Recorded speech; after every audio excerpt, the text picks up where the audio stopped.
कृष्णाला मात्र सगळं पाहिजे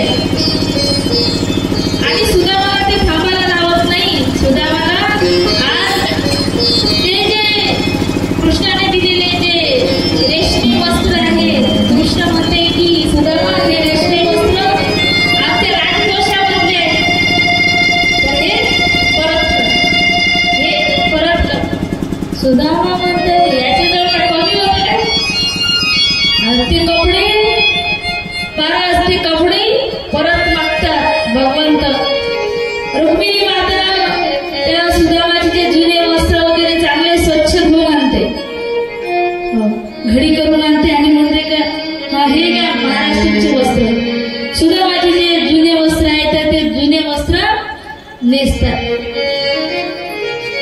आणि आपल्या घरी जायला लागतात. मनामध्ये विचार करतात की माझा देव किती करुणावान आहे. लोकांनी माझा स्वाभिमान वाचवण्यासाठी सुदामाजी काय म्हणतात, माझा स्वाभिमान वाचवण्यासाठी कृष्णाने माझे कपडे मला परत दिले की लोकांनी असं म्हणायला नको की अरे कोणता तरी ब्राह्मण, भिकारी असा ब्राह्मण कृष्णाकडे आला आणि धनवान होऊन गेला, मागण्यासाठी आला होता, असं माझं नाव बदनाम होऊ नये म्हणून भगवंताने माझ्यावर कृपा केली आणि सुदामाजी परत येतात सुदाम नगरीमध्ये.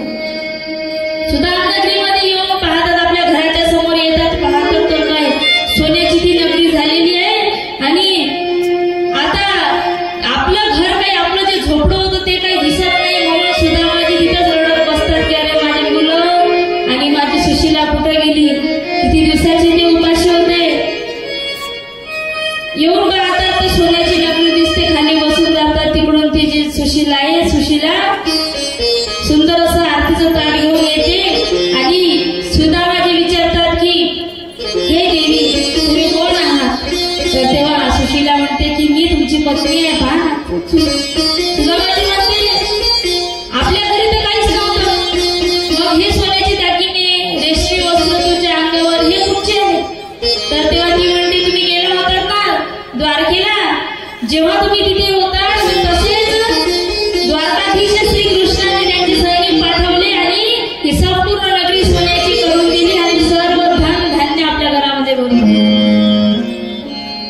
आणि हे त्यांचे सगळं दिलेलं आहे. तेव्हा सुदामाजी म्हणतात की देवाला दिलेलं आहे. पहा दुःख होतं तेव्हा सुदामाजी दुःखी नव्हते, आता सुख झालं म्हणून अति हर्षही सुदामाजींना नाही झाला का नाही आता मी आता मोठा माणूस झालो, मी तर आता या सुदाम नगरीचं या सोन्याच्या नगरीचं मी तर राजा झालो म्हणून अभिमानामध्ये नाही भरले. तर सुदामाजी यांनी जेवढे काही ते सोन्याची नगरी होती तर ती सोन्याची नगरी संपूर्ण सगळ्यांना वाटून दिली. स्वतःचं जे घर होतं सोन्याचं तेही देऊन टाकलं. सोनं नाणं त्या सुशीलेला काढून टाकायला लावलं आणि म्हटलं की आता बस देवानं दिलं होतं ते त्याचं इथंच माझ्यासाठी फक्त कृष्णाचं कीर्तन, कृष्णाचं नाम याच्यापेक्षा मोठं धन कोणतंच नाही. माझ्यासाठी कृष्णाच्या नावाच्या शिवाय कोणतंच मोठं धन नाही. कारण देवाचं नाव घेतल्यानंतर, कृष्णाचं नाव घेतल्यानंतर रिद्धी सुद्धी सुद्धा मागं पुढं येऊन त्या भक्ताच्या पाणी भरतात.